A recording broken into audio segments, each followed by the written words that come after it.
I'm very excited to get our first panel underway. Rotten Branches, How Congress, the Military, and Executive Bureaucracy Fail Our Foreign Policy.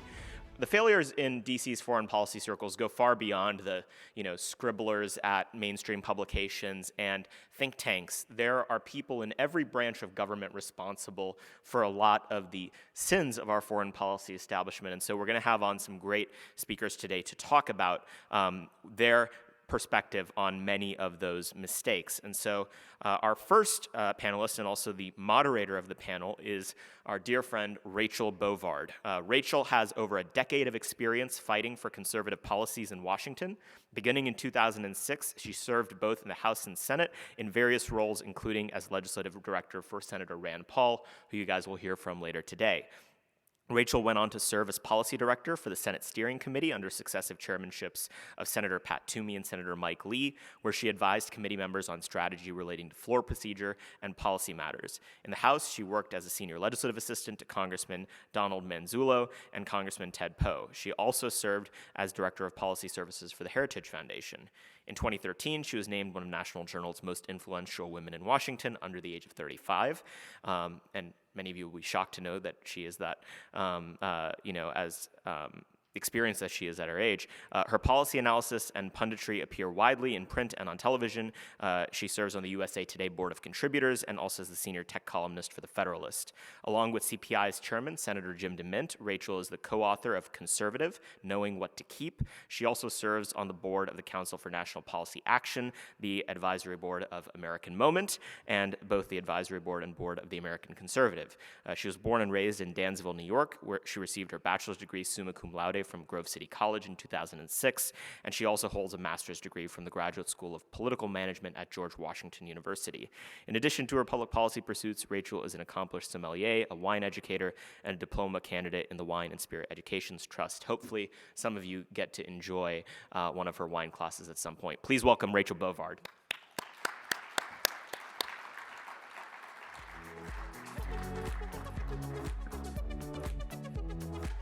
Our second panelist is Dan Caldwell. Dan is currently the Vice President for Foreign Policy at Stand Together and a Senior Advisor to Concerned Veterans for America.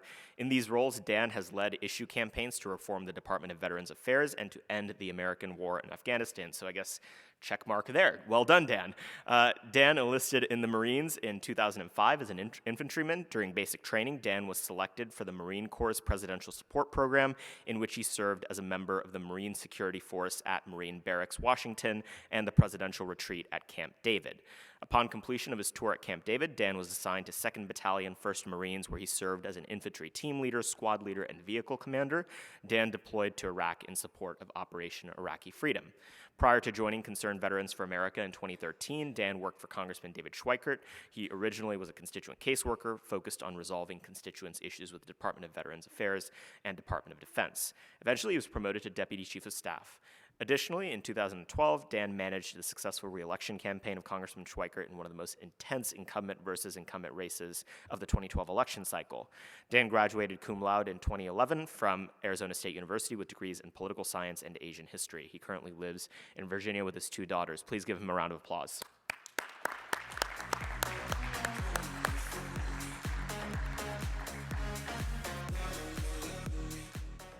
Adam Korzeniewski is a combat veteran of the United States Marine Corps, having fought in Afghanistan. He most recently served in the Trump administration in the Treasury Department and Commerce Department. He is a subject matter expert on financial policy, trade and industrial policy, national security, and the census.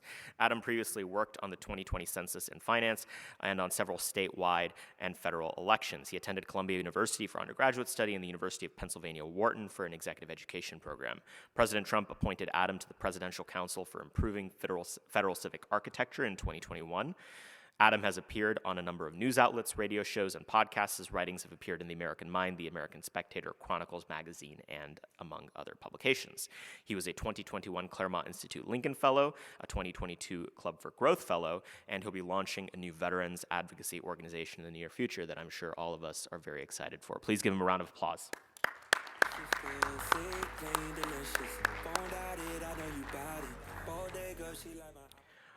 Russ Vought joined the Office of Management and Budget when President Trump took office. He first served as the acting director and then as the 42nd director of the Office of Management and Budget for nearly 2 years. He was a member of President's cabinet and was responsible for overseeing the implementation of the President's policy, management, and deregulatory agendas across the executive branch. During the Trump administration, OMB was a key office in pushing for conservative victories and helping President Trump cut through the bureaucracy. During his 4 years at OMB, Russ was one of Trump's most trusted and competent managers, called by The Economist the President's Toolkit. Prior to serving the Trump administration, Russ spent nearly 20 years working in Congress with grassroots and public policy organizations. He worked for 7 years as vice president of Heritage Action for America, and prior to this, he worked on Capitol Hill, serving as policy director for the House Republican Conference under then-Chairman Mike Pence, and as the executive director of the Republican Study Committee, and as a legislative assistant for U.S. Senator Phil Gramm. He graduated from Wheaton College in 1998 and from George Washington University Law School in 2004. He lives in Virginia with his wife and 2 daughters. Please give him a round of applause.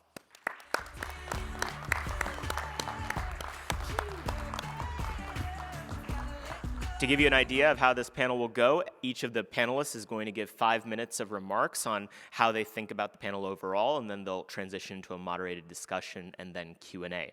And so I'll turn it over now to Rachel Bovard. Thank you. Well, good morning, everybody, and thank you so much for being here. Before I give some brief remarks, I just wanted to give a thank you to American Moment and the American Conservative for putting this on in such short notice. I know these things are not easy to pull off, and they've done it very well. And this conversation very much needed to happen, and I'm so grateful that they've done so. So thank you to them, because this was very much needed. So when we think about how I want to structure my brief remarks today is about the role of Congress. It's what I know best, so it's what I'm going to talk about. And when we think about the role of Congress as it relates to foreign policy and military adventurism, there's broadly 2 roles that it has, right? The first is to authorize engagement, and the second is to oversee goals and mission orientation. But as anyone who's observed Congress knows, Congress hates this job. It's the thing they don't want to do, and they go out of their way to avoid it. And why I think this is significant is a couple of reasons. The first and most obvious being that votes to engage in military conflict or to support action that could lead at some point to U.S. military engagement are some of the most crucial and critical and important votes that members of Congress will ever take in their career. So why don't they do it?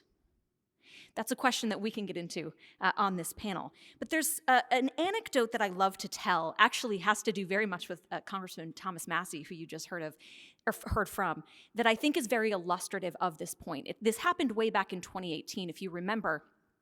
At that time, the U.S. had been funding military action in Yemen, right? We had been prior in 2015, Obama had authorized military assistance to the Saudis in their proxy war with the Iranian-backed Houthi rebels. That had been ongoing for 3 years. The U.S. had been directly funding this conflict. There had been no debate, no discussion in Congress until Thomas Massie, using his rights as a member of Congress under the War Powers Act, said, we should have a vote on this. Right? If the U.S. is directly funding and thus, engaging in conflict around the world's greatest deliberative body should have something to say about that. And what happened, I think, is very instructive. Immediately, as soon as he put forward that expedited resolution of disapproval, because under the War Powers Act, if you pull the right lever, right, every member is entitled to an expedited vote. The uniparty, right, which I affectionately refer to, the Republican and Democrat establishment in Washington collapsed on it and said, oh, no, you don't. In an unrelated rule, it was a rule dealing with a bill about gray wolves, nothing at all to do with the conflict in Yemen, they quietly turned off the statute as it related to Thomas Massie's resolution. They said, yeah, we know there's a conflict going on. We know the U.S. is involved, but we don't want to have anything to say about it. Republican leadership aides trashed him in the press. They said this is an overtly political vote, has nothing that we want to do with. The Republican majority, has nothing to do with this. If Democrats want to do something about it, they're about to take a majority, they can. But I think this is so important because days later, when asked at a Senate Armed Services Committee hearing, Lloyd Austin, then CENTCOM chief at the time, now the Secretary of Defense, he was asked, what are the goals? What are the goals of this conflict? And he said, and I quote, "I don't currently know the specific goals and objectives of the Saudi campaign, and I would have to be able to know that to assess the likelihood of success." End quote. This to me sums up how Congress deals with all foreign policy, right? The military says, we have no idea what our outcome of success is. We are really unclear about the goals, but we're just going to fund this war anyway. We're going to send American treasure. We're going to open up the opportunity for sending American blood at some point, and we're going to have nothing to do with it. And this broadly speaks to the inertia that exists in Congress around these questions. There's example after example I could give you. There's the Yemen example, but we all know most recently, this is what happened in Afghanistan. When I was the legislative director for Senator Paul, I also handled his Senate Foreign Relations Committee work. How many briefings we sat through on the Afghanistan papers, where the distinction was very clear between what the military was telling us, what the generals were saying in the hearings, and what the situation on the ground looked like. But Congress became so inured to hearing bad news and had wanted nothing to do with it that the conflict persisted. The inertia persisted. And this, I think, is fundamentally a problem of will in Congress more than anything else. The last example I will give you is the one we just saw when we passed $14 billion of assistance, lethal and non-lethal, to Ukraine. Now, we can debate the merits of that assistance, but how was it done? It wasn't given a vote on its own. Members were never forced to debate the wisdom or the value of doing so as a separate matter. It was shoved into a $1.5 trillion omnibus of domestic spending and never given a second thought. This cannot happen. If we are to think about these questions in a serious way, or if we are to expect our self-government to reflect the views across the country of how we engage the world, these questions have to be debated. They have to be considered on their own. And members, and this is the part they hate the most, have to be held accountable to them. Again, these are the most important votes members will ever take. They need to be taking them in full view of the American people. So I'll leave it there, and I hope we can come back to this discussion in the panel. Thank you.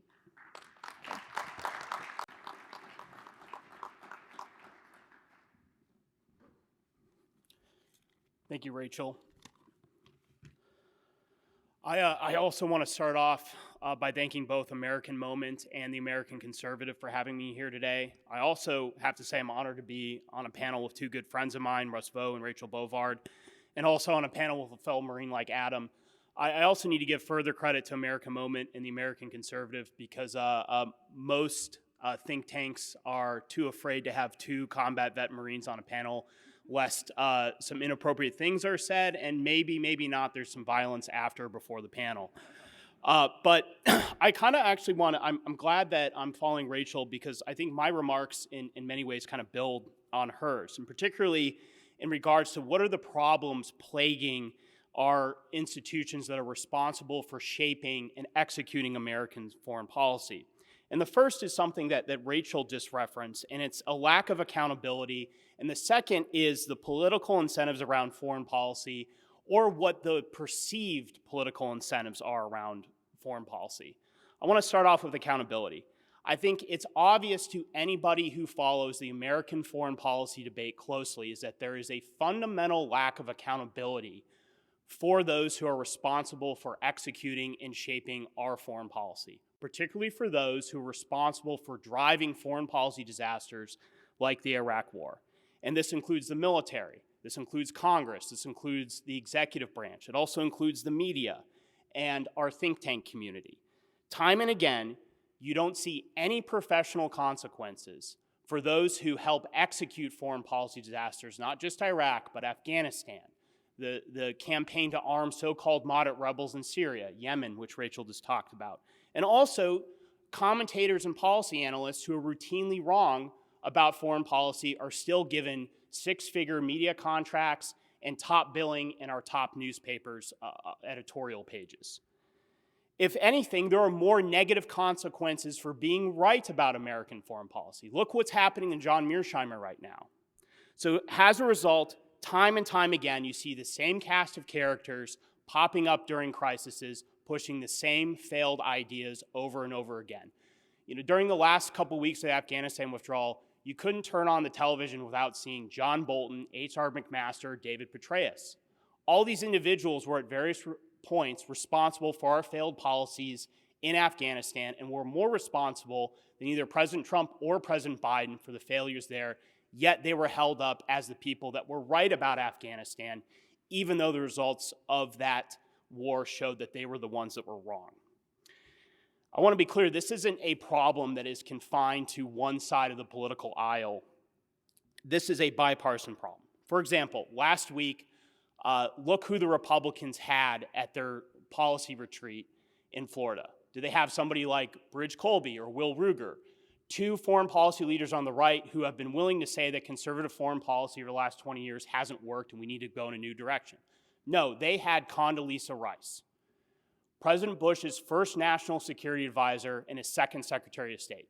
This is a woman who helped plan and execute the Iraq War, which cost this country thousands of lives, tens of thousands of wounded, hundreds of thousands of veterans who still suffer the unseen wounds of that war to this day.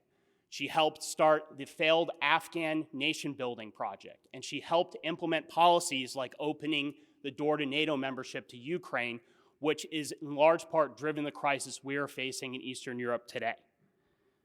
So why did they go to Secretary Rice? Why not go to somebody who hasn't been wrong on foreign policy for the last 20 years? Well, the fact is that Secretary Rice has not faced any professional consequences for her role in driving some of America's worst foreign policy failures. She still holds a prestigious position at Stanford.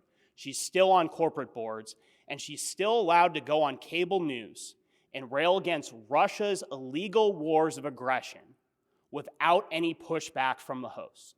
She is still blessed by the foreign policy elite and therefore is still able to wield influence in these debates. It's not just an issue with accountability, it also goes to a problem of incentives. Or again, at least the perception of incentives, particularly among congressional leaders in both the Democrat and Republican Party. In particular, a lot of congressional leaders still think that their voters are stuck in 2004 when it comes to foreign policy. They believe that their voters still demand hawkishness, even though polling and actual behavior during elections shows that that's not the case. Voters in the bases of both parties are incredibly wary of foreign intervention at the moment. Now, there's, of course, actual incentives, political, financial, social, professional, that I'm sure we're going to dive in more during the actual panel. But until you create more accountability and realign the incentives around foreign policy and our key institutions, we're only going to continue to muddle along and keep making the same mistakes over and over again in regards to our foreign policy. So now I'm going to hand it over to Adam, and looking for the rest of the panel discussion. Thank you.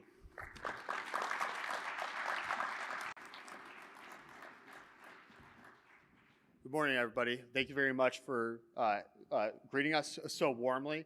So when I worked at the Commerce Department, I got asked by Secretary Ross, what's it like having been an enlisted Marine coming to work at the senior levels of government and having roughly the pay grade of what a colonel would make. And I hadn't realized at that point just the kind of responsibility that I was actually taking on, having become a political appointee in the Trump administration. And I think this is one of the things that we really fail to understand as an institution, meaning the United States, is the sacrifice and the duties related to civil service. And I think one of the things that we've kept having echoed here today is about perverse incentives. So, we've discussed Congress, senior levels of the foreign policy establishment. However, one of the major problems is the pipeline by which these problems occur. And I saw this quite a bit when I was in Afghanistan. We would do raids into areas that were not of strategic interest to help officers obtain higher ranks for promotion down the road. And so this is a problem with all militaries of all times, but what you're starting to see is an increasing monetization of military and foreign policy service. And I think this is one of the things that has become more to the forefront because of the COVID situation and political figures and civil service figures around the discussion of COVID. However, we've had a culture where we've monetized foreign policy credentialism ever since Henry Kissinger wrote his book. And that's one of the big problems we have. We have cult-like figures who end up becoming these gurus, whether they're wrong or they're right. And it begins largely in their mid-career time frame when they realize, well, if I actually wish to make like money relative to my peers, I need to have a book deal. I need to have a media gig. And I think that's one of the things that you're really starting to see more and more in the civil service. And we need to reinstill this culture of professionalism. One of the ways that this happens is the political right needs to have an answer to the liberal jingoism that we've all discussed so far today. The reason why we don't get what we want is because there's actually just no plan. Like that's my thesis on this. There's a lot of organizations who try to say like, oh, well, we're gonna do this instead of that. But these actions have real world consequences. And when you have sole voices instead of institution building to solve around these problems, the solutions are not tenable. You see this with foreign policy quite a bit, where there's this much consternation about how, like for example, Ukraine, how much we want to actually be involved in that country. But John Mersheimer himself is not going to be able to radically change the current culture of liberal jingoism that exists on the center left of foreign policy establishment.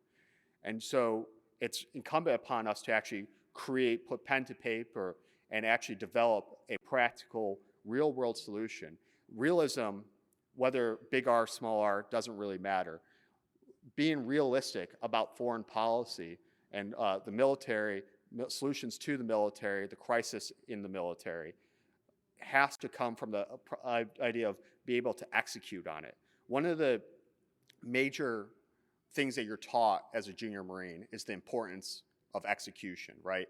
The most important troop leading step is supervision. Why? Because when the rubber hits the road, you have to get through. In a close area ambush, you assault through. And that's what we need to do. We need to put things together, develop talent, develop real world solutions that actually push our agenda forward. And I thank you for listening to my speech, and I hope to unpack that further. Thank you.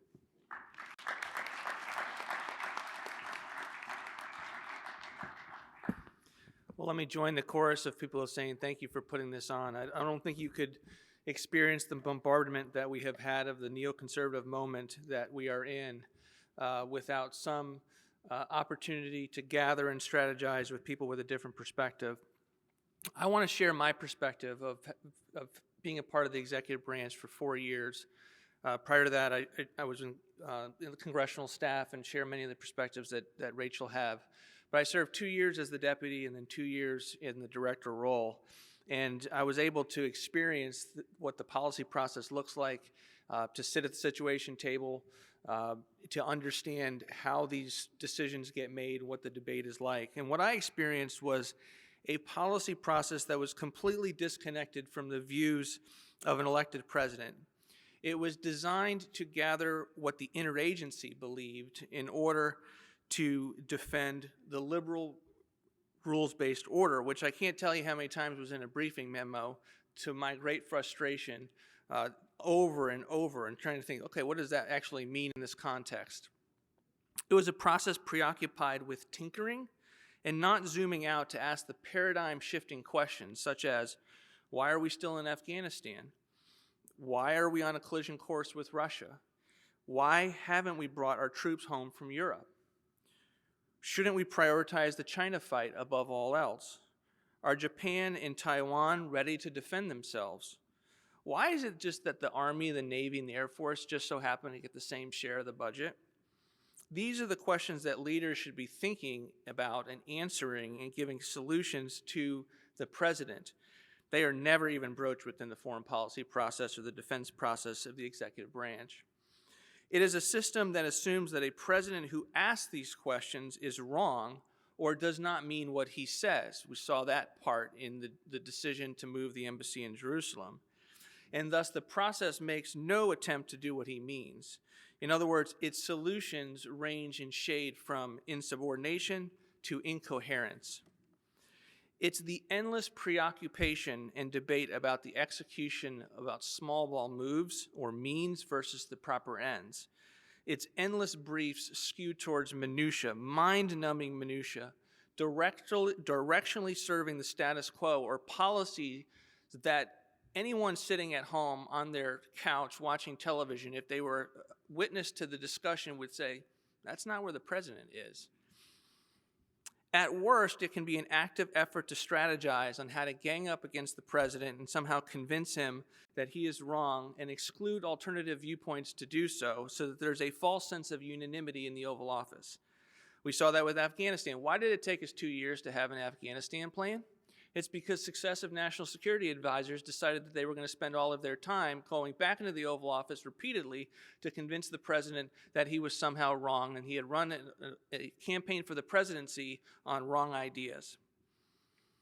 Why is this so? And I think we all know that there's an extensive network of foreign policy elite that has a unified view of the world and America's role in it that is essentially imperialism. They reject the advice of our first president, George Washington, to avoid permanent entanglements, or John Quincy Adams' admonishment to avoid going on searching for monsters to destroy. That is all quaint advice.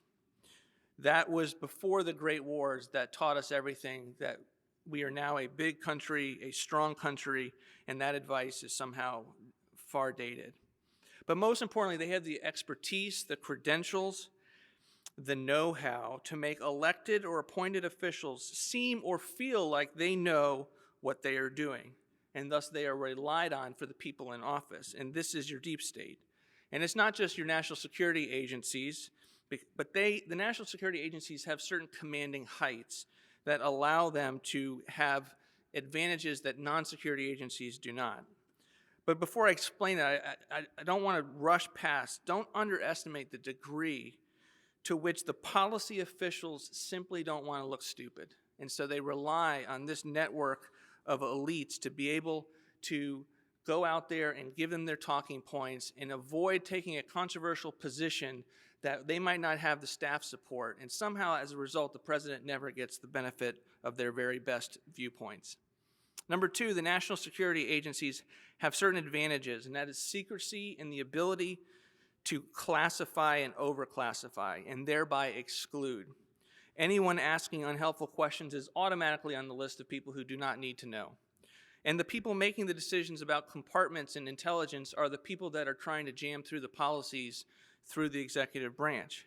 If only I could have run the budget process this way, I assure you we would have had fewer people participating in it, but you don't have that ability in a non-security agency. So as an official, if you are not on the other side of one of these bums rush, if you're not willing to say, this decision, this policy is not going forward until I get read in, you are inevitably going to get put on the wrong side in a way that does not allow you to serve the president in your agency. Number three, this network tends towards exaggerating threats, as Michael Glennon has noted in his wonderful book, National Security and Double Government, which I highly recommend. And this is because there is the cost created by overemphasizing national security can be externalized, bigger bureaucracies, increased budgets, loss of privacy, whereas the underprotection of national security creates costs that get internalized. At the worst, you think of an intelligence failure that causes a terrorist event. But it could be just as getting bad press for a controversial decision that your agency has made. Number four, the network is oriented towards conformity. Never take a risk that the credential impacting influencers in the foreign policy space are going to pin on you. Never take a risk that your institution will lose power that will cause it to be less relevant and involved in the political process. And so the status quo limps on.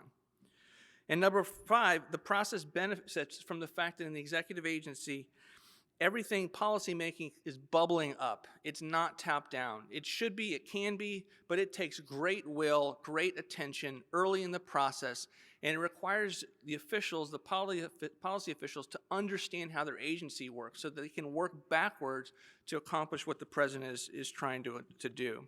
And let me just give you a quick example of what all of this looks like, and that is this situation with Ukraine. And I'm now referring to not the last 2 months, I'm referring to the events in 2019 where we were having a debate about the terms of how we were going to let about $500 million flow to Ukraine. And our policy objective was rather simple. We wanted to figure out how to avoid this money being basically lit on fire in a country known for its corruption. And we wanted to make sure that, given the fact that we hated foreign aid, we were ensuring that other countries closer to Ukraine were stepping up with burden sharing. And we wanted to start a policy process on that, and we paused the money until we were able to do that. And we all know what happened. The interagency, to state it mildly, freaked out. They tried to overturn the decision at every opportunity. They tried to ensure that they had a completely different result, and it ultimately led to stark consequences for the president. And so that is a wonderful case study of what it looks like in the executive branch. If you're going to take a position against the interagency on one of their kind of red lines, their nuclear red lines. And so what will it take to fix this? And I'll wrap up quickly because I know I'm over time, but it will continue to take a president that has the confidence to reject the experts and expose them, to govern against the agencies that he is tasked with managing. Number two, it's officials with knowledge and experience to wield their agencies and statutory authorities to ensure the president is getting the things that are necessary for his agenda. Number three, and I agree with my predecessor, the development of plans and strategies outside of government that can be brought into government. The plans need to be built on the outside in the moment that we live in, and they have to be credible enough, credible for the people in this room, but credible to sit at the Situation Room and argue the case, and to be able to do it from a position of keeping us strong, but also keeping us free and self-governing. Number four, the emergency of a competing school of foreign policy that harkens back to our founders and serves to credential the vast numbers needed to displace the current network. And that's why, honestly, I'm so glad to be here, because I think that's what American Moment is doing, the American Conservative Movement, the Conservative Union is doing, and our organization hopes to be a part of that as well. So thank you, and looking forward to taking questions.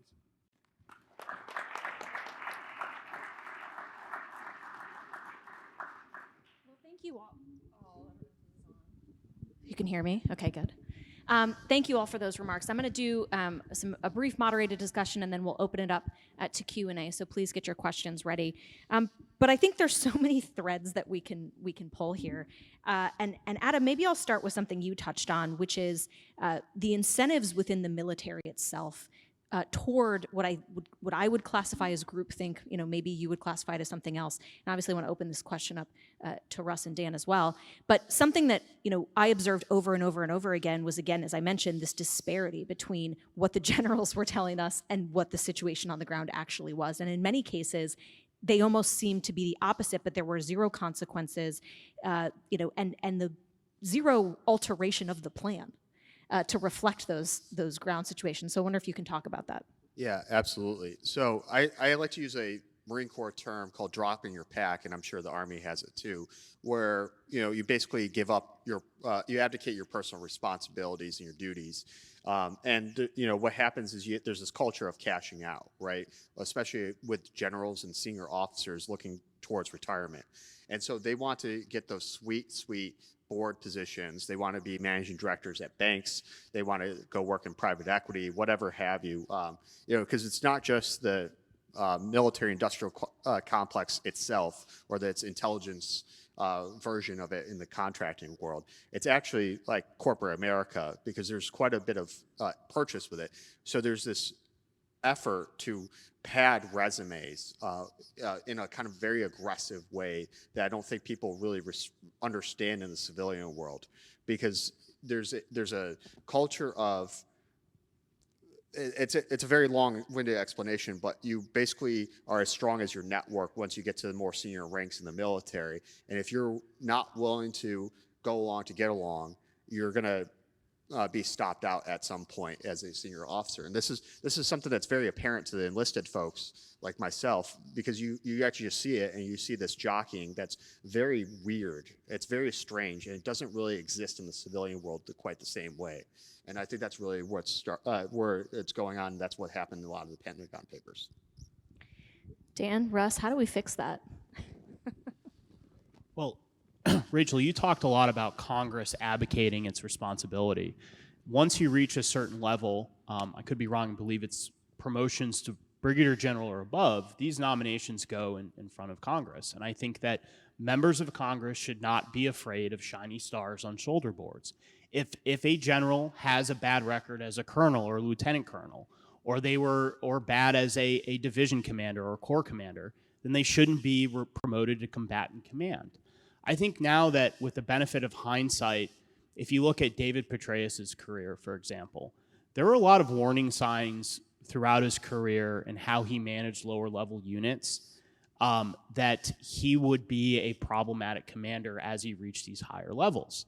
And because of the way the press was pumping it up, and the think tank community in particular, and certain members of Congress, there was a fear to really challenge him. And I do have to say, there were some groups on the left, that MoveOn.org, that fed into kind of this anti-military feeling when they said, was it going to be General Petraeus or General Petraeus? That was not the way to do it. And I think it scared away people from holding people like him accountable. But really, when it comes back down to it, Congress has the control of the nominations, but also the purse strings. And I think they need to start making it clear that, look, if you were responsible, for example, for executing the Afghanistan withdrawal, if you had a major role in that, we're going to ask tough questions about it. What went wrong? What went right? What were you responsible for? And just because, you got a good fitness report from your commander, who was probably your service academy buddy, doesn't mean we're automatically going to promote you to 3 or 4 star. And I really think that's the key thing that needs to happen. And I also have to say, too, that we as a movement on the right also should not put these people up on a pedestal. I think you should respect military service, but it doesn't do us as a nation really good when you put these people above any sort of accountability. I would just say that in terms of careerism, we've got to reward people that are over the target and creating fight. In previous Republican administrations, there was always a fear that if they caused press attention to come and flow to the administration, and particularly at the agency level that's flowing back into the White House, that they were just going to get their legs chopped off underneath them. And that does not cause the cabinet heads or anyone down the chain of command to take risk. But if you've got a president or you've got a team that is oriented towards those types of fight and is not afraid of conflict, then that changes all of the careerism incentives that Dan is mentioning, so that even in the military, those that are trying to be reformers or to take risks get rewarded for those, because you kind of look down, okay, if there was enough fire, there was not enough smoke there must be something good to that person. I'm going to zoom in and figure out what was going on with that. So I think that's part of it, is kind of embracing the conflict within the executive branch and Congress that's necessary to be able to change those incentives. So one theme I think that hovered over all of everybody's remarks is this idea about the incentive structure that exists, for lack of a term, in the blob, right? In the foreign policy establishment, the blob that I think hovers over not just the sort of academic institutions, but also the executive branch and a little bit over Congress as well. And Russ, I think something you touched on, I think was very evident to a lot of us in the Trump era, was just how much power those intelligence agencies have, the interagency process. It's unaccountable, non-transparent power. So, you and I think, would describe ourselves perhaps as Article 1 supremacists, right? We love Congress. We like Congress to do something about this. Is there some reorganization that could go on, right, within the executive branch, directed by Congress or otherwise, that could fix this problem? And I'd be interested in your all's thoughts on this as well. How do you expose or reduce, amplify the important parts of the job while also ensuring that the person elected gets to make the decisions? I think that we're never going to get to a better place with Congress vis-a-vis the presidency if they don't start using the appropriations process, and not just one issue per year that we fight over, but systematically asking the types of questions. And it really you had some kind of a great point on this. Like, the members right now just don't want the weight of their responsibility. They just don't want to be at the end of the day in front of the cameras explaining why they're asking certain questions. And until that changes, and we've got to create some reforms in Congress to allow that, open amendment processes, things like that, potentially, having more of a debate about, what should be classified and what should not in the budget process for national security agencies. Those are the things that I think are incumbent to be able to change that versus a reorganization. I actually think that policy officials, and I don't like to call us political appointees, policy officials need to actually use their statutory authorities and know them better than their career staff do. And that was the approach that I had, is I had certain strongly held opinions about our statutory authorities, apportionment, things like this, that OMB directors just hadn't asked. And as a result, we were able to change the institution in such a way that it could actually do what the president wanted to. But don't think that I didn't have a ton of career staff coming into my office and saying you're ruining the institution. And you've got to have that confidence that says, I'm not ruining the institution. You have a flawed view of it, and we're going to move forward. And I think that's the combination of that congressional oversight and the use of the statutory authorities. I would just say that I think that one thing that is going to be critical for the next administration, if it's a Republican one in particular, is that there is a network of individuals that can effectively navigate some of these processes that Russ lays out. And this ties into what Adam was talking about in regards to a plan, is that we need to have a talent slate that we could go to the next Republican administration and to our friends on the left who agree with us on foreign policy, they need to do the same thing and say, this is the type of people you need to bring into your administration if you want to execute a more realist and restrained foreign policy. Unfortunately, I don't think that was available to President Trump. There were all alternatives to the people that he had appointed, but there wasn't a strong and deep bench. So I think that for us as a movement, something that is going to be critical over the next couple years is to build that bench of people who can go into administration and manage these processes. I mean, Russ, you probably saw this, and Rachel and Adam, more than I did, but I saw repeatedly good people go into some of these positions, particularly at the agencies, and they would just absolutely get crushed by the career staff and the bureaucracy. And they got ground down, and they started out great, and by the end of their tenure, they were basically advocates for the bureaucracy that they were sent to reform. And so I think that's going to be a critical task. And outside of the stuff around Congress and civil service reform and things like that, that's something that needs to happen outside of government among some of the institutions that we work for. Yeah, I think one of the big questions, this kind of goes to is, how does the Republican Party, even though this isn't like necessarily about the Republican Party itself, develop young talent, right? A lot of where these people become mandarins of foreign policy is through junior staff positions, assistant positions, and things like that, which obviously the American Moment is currently working to solve. But a lot of these positions end up becoming traded as sinecures, and that's one of the things I don't think people really quite understand, is that these become positions of influence or connection or development of young people who are related to powerful people who are seeking to develop their own in that establishment, right?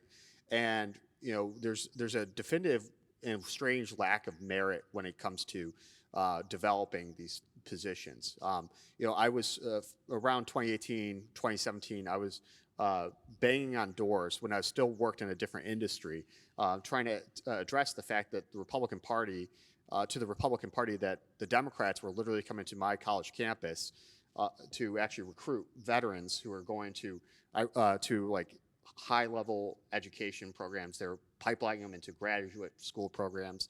They're finding them scholarships and fellowships and stuff, and just from just like literally going on a campus tour like a corporation would. And this is something we have to do, is take more seriously, is developing talent across the board. Like you have to learn to play politics when you get into government. You have to know who's going to be cooperative, who's going to never help you. You have to learn bureaucratic process. You have to do these things that are basic blocking and tackling that are required for the job. But we seem to keep forgetting over and over again as an institution on the center right, which is, how do we actually affect things? And some of it is learning how the federal government actually works on the inside. There's what it should be, but then there's what it is. And that's the thing, is you have to touch grass and live in the real world. Last question before I open it up to other questions is sort of specific to Ukraine and Russia and then the ongoing conflict. One of the things I think we've all touched on as well is that there's no incentive structure to sort of, for lack of a better term, punish people for being wrong. And I think we've seen this with regard to this conflict, right? I don't think anyone necessarily saw this invasion coming with the speed that it did. And people who were, perhaps there was dissent, but as we've discussed, there's no mechanism for dissent within the blob. So how do we begin, outside of the institution building that obviously needs to go on, how do we begin to impose our own incentive structure in a way, recognizing that I think a lot of the leading lights, the blob itself is never going to impose that. I think your point about Condoleezza Rice being on the circuit right now without any self-reflection or tough questions is a good one. So how do we begin to hold these people accountable in a way that resonates with voters? Because again, these questions, these very fundamental questions rarely come up, as a matter of political debate. So how do we begin that process? Well, I think that overall voters, are not as hawkish as I said in my remarks earlier, aren't as hawkish as the leaders of the parties think they are. But at the same time, foreign policy is usually not a top issue for them. And that cuts both ways. I think that it makes them less connected to bad things that maybe they'd want to support or be inclined to support, but it also makes it easier for elected officials who are continually wrong on foreign policy to continue to get away with what they're doing.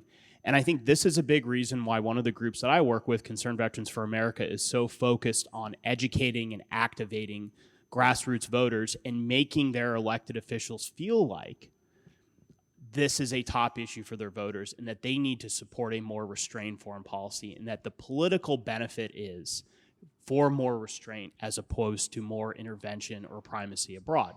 I think that I don't know, Rachel and Russ, if you would agree, but I think that most members of Congress, they don't come into office with really strong views on foreign policy. I think they're there because of local issues or because, for some members, their dads wanted them to become congressmen. And they kind of show up in Congress and they wind up voting on foreign policy in a way that they think politically protects them. And so for a lot of people, again, they think that the safe votes is towards more hawkishness, and they might see what's going on in the media, some of the hysteria you see on certain cable news networks, and that feeling is just reinforced. So we have to do things, I think, mainly at the grassroots level to change that dynamic. Now, I'm not going to lie, it's going to be difficult, and it's really going to be a long-term thing. And so I think that outside of the work we do here in the Beltway is that organizations that work at the grassroots level need to make this more of a top issue for voters, particularly voters that share our point of view on foreign policy. So to focus in on the question with the Russo-Ukraine conflict, one of the things that people have to remind themselves, and this is to take an even darker turn of what Dan just said, is that almost no one can vote for or against conflict or supporting a conflict in a country like Ukraine currently is having. Not only that, even people who work in government in these agencies have very little to affect the actual decision of these things, even on the career side. So this is something we have to understand, is that we have largely delegated a lot of authority to people who occupy these positions of authority, intellectual authority, for decisions like this. And as a result, what you get is this slow-moving crisis into first the 2014 war between Russia and Ukraine. It was Russia did invade Ukraine in 2014. And then the slow-moving crisis of this current Russo-Ukrainian conflict, we have the time to talk about it because of the fact that Russia has performed so lackluster. And we can't miss the forest for the trees with this, is that there's elites of every country who tend to have outsized influence on the decisions of state. And you have to be able to join the cacophony of voices with it. And it's not going to be a fun process. We're going to take a lot of L's in the process, but we have to be deliberate, develop people, and get them into the right places, right time, with the right credentials, and to reward success and punish failure. And that's where everything begins. Russ, any final thoughts? No, I just think that the Senate needs to use their authorities to not confirm these promotions. And, we talk all the time about executive branch nominees. When was the last time we had a fight over whether someone was going to get promoted to general? And that, people don't even think about it, but that process is so untransparent that it needs serious reform and transparency to begin to think along those lines, that any member of the Senate can start holding these people up. Particularly, and I think Mark Milley has provided an opportunity in that realm, because to the extent that the generals are all now woke, you're going to play a politician? Okay, we're going to ask you questions as if you're a politician. So we have roughly 10 minutes for Q&A, if there are any questions. Yep. Is there a mic? Okay. Can you tell us who you are and where you're from? Joe Donato. I'm from Brooklyn, New York. Currently working in the Pentagon, but heading to the private sector. So have some experience with bureaucracy. How would you reform the political appointee process, looking toward a future administration to ensure that the right people are placed into the proper position? How would you reform that process with PPO and White House liaison? Because that could be a whole tangled bureaucratic thicket of its own. Thank you. You want me to answer since I was White House liaison? So I was White House liaison at Treasury, and one of the things is whoever is the White House liaison has to become a subject matter expert on hiring people from that field, right? Like I had in between politics and the Marine Corps, I worked in Wall Street, so I actually knew what everything was. But that's not actually that common of a skill set to understand where people actually come from, who would be the top technical talent, because you are hiring technocrats on some degree. But the part of the problem is, say like in a hypothetical explanation, say you have somebody who goes and works in the private sector in defense and intelligence, who ends up making $250,000 a year. Like they're gonna sacrifice that paycheck to come work for 150 to 172 or whatever for a year, and then we're not certain they're going to have a job afterwards. Now, to extrapolate this to other fields like energy, to Treasury, like we need to develop pipelines of people out of industry into government and back into industry, because you can't expect people to sacrifice the rest of their careers for a year or two in government, and that's just the cold reality. Like no one's going to sacrifice the personal well-being of their families. When I was at the Treasury, I knew a lot of people who would absolutely love to be assistant secretaries, DASs, whatever have you, at the Treasury Department because of the prestige and the career advancement opportunity potential. But they knew if they went to the Trump administration, there was no guarantee of them finding a job in the same company or similar company for like a year or two. And that's a huge problem with this. Have another question over here. Hi, my name is Ivy El-Zatari. I'm actually a Lebanese-born American, so I've seen firsthand what the war machine can do. And my question is really in regards to media's depiction of Zelensky and whether or not, because after Afghanistan, I think the majority of American citizens were very anti-interventionism. It was a really wonderful thing to see happening. But then recently, it feels like this media depiction of Zelensky has kind of had everyday citizens who don't know so much about war now kind of calling for intervention and having boots on the ground and seeing how we can intervene to help Ukrainians. And I'm just wondering if you're seeing that as a big motivator to keep the war machine going in Congress, because they're up for re-election, of course, and their citizens are wanting them now to go support their quote-unquote hero. Yeah, I do think that is a dynamic that is absolutely at play, and I'm sorry I can't see the questioner.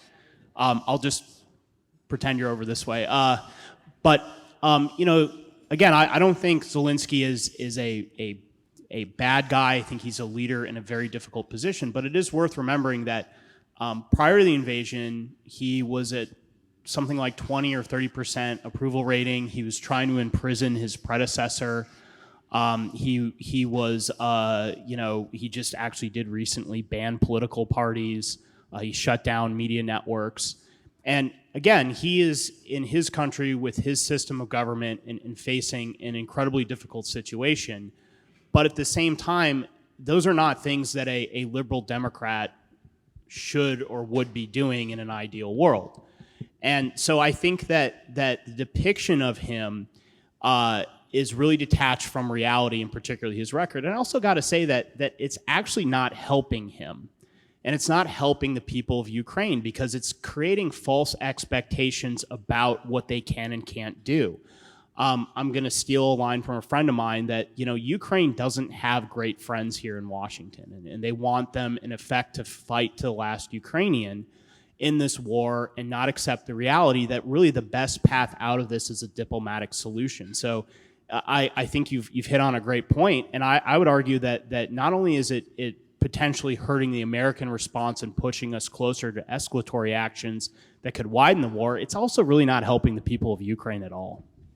Can I just add an element I think that's important to discuss here too, is that this is perhaps maybe the first major conflict in which is being filtered through the lens of ubiquitous social media and internet control. I came of age, in the Iraq conflict, and at that point, dissent was limited to blogs, right? tiny blogs and threads. But now you see sort of mass narrative control being pushed on, on the public discourse, which is really controlled, by a handful of companies. And I think that also matters, right? I mean, propaganda exists, right? That's part of war. It exists everywhere on either side. I'm not saying that's what's going on here, but I think there is an element of narrative shaping that plays into what I think is a great quality about Americans, by the way, which is our sort of moral fervor when we look at these conflicts. But it also hamstrings us because we aren't able to then think critically and soberly. We're sort of consumed by what I call the freedom fry moment, if you guys remember, when French fries were freedom fries, right? Because France wouldn't help us in Iraq and all this stuff. It's almost like we're in that again, where we're dumping out Russian vodka and we're doing all these things. And it's this hype, I think, that captures us. And this goes back again to the necessity, I think, of having the right people in the right places that are able to not be captured by the emotional side of a conflict, but able to think strategically and critically in a moment where things could go wrong very quickly. I have another question back here. Thank you for coming today. My name is Vincent Palomo. I'm from northern New Jersey, but I go to school here at American. I'll be commissioning as a second lieutenant in the Army in a couple months. And a few things that I've noticed in my limited experience is that some of the best officers and members of our military end up leaving their careers pretty early because they're going to have greater opportunities elsewhere, and they don't have to deal with the politics and wokeism that becomes more apparent as you move up the ranks. So my question is, how can we help retain some of the top talent in our military instead of seeing them go elsewhere and allow for this kind of toxic takeover of our military to take place? Thank you. So I'm reminded of this article in Foreign Policy magazine saying that I joined the Marine Corps to be part of an elite force, and that's why I'm leaving, about a first lieutenant or captain who got out of the Marine Corps, and I think he went to corporate America and became like a National Guard's reserve or a reservement officer in the Army. I'm not really sure what exactly happened to that guy, but this is the endemic problem of the wars. Is there's a certain kind of Marine or soldier that ends up excelling in these circumstances, and then they're shoved out all the time because the garrison life and combat life are fairly different. And this happens in every military across the country. But you're seeing it, like you said, because of the politics, increasingly more so, is there's a selection process, basically, by which it encourages groupthink, especially after that 03, which captain or lieutenant in the Navy, cutoff point that happens in that kind of junior mid-career point. And it's literally going back to what I said, is like the incentive structure is perverse, fitness reports are arbitrary, and it really depends on, in the Marine Corps or the Navy, there's a saying, it depends on where your sea daddy goes.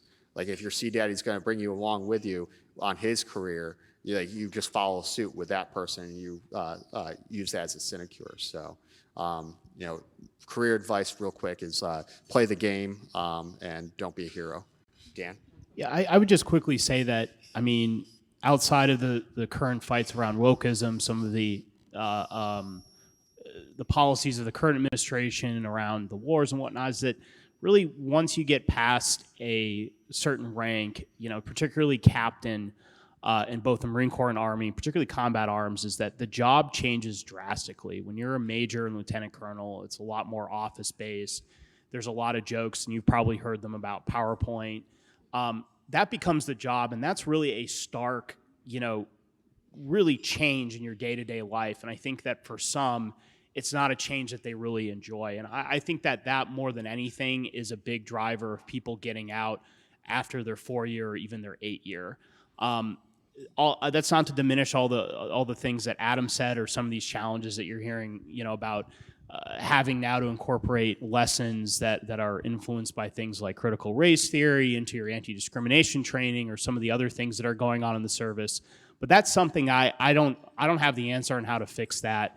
But that's kind of almost separate from some of the other issues that are occurring right now. So we have time for one more question here. Declan's got it up front. Yeah. Hi, Chris Hayes. I'm with the Heritage Foundation, and thank you all very much for your talks today. Big fan. So you talked a lot about the metastasizing sort of bureaucracy creep in a lot of these institutions, and there's increased entropy in global affairs.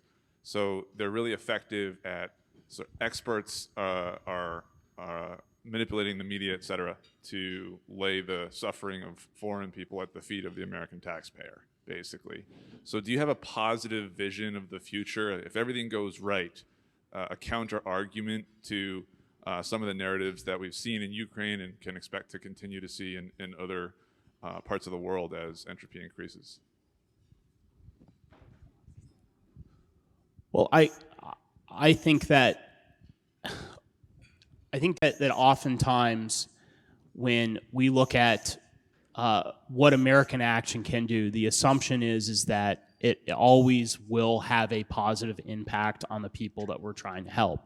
And I want to be clear, I think that a lot of American foreign policy has been driven by good intentions. But as we know, the road to hell is paved to good intentions. And I think that in the case of Ukraine specifically, we could also look at what happened in Libya and Iraq, is that ultimately, if we escalate the war in trying to help the American people the Ukrainian people and improve their lives, at the end of the day, it is going to lead to more Ukrainians dying and likely more Russians dying. And God forbids, if it escalates into a wider war that involves an exchange of nuclear weapons, that could be a catastrophe on a global scale. And I think that when you're seeing images like that you see on CNN in particular, and other outlets of, immense human suffering, the immediate response for a lot of Americans, and of course a lot of our policymakers, is we have to do something.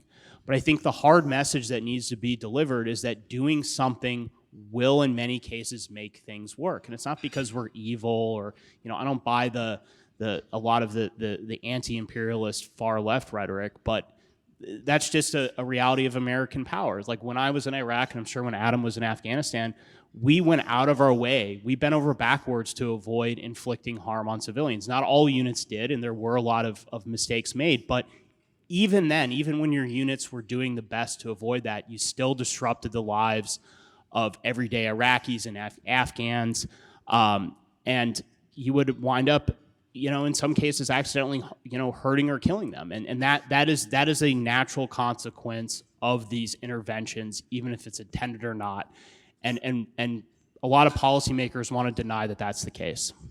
So I'll leave with this quick thought: is that we're already seeing some degree of success, just with the difference between Obama and Biden, right? If Obama was international liberalism, Biden is liberalism in one country, to borrow a comparison to Lenin and Stalin.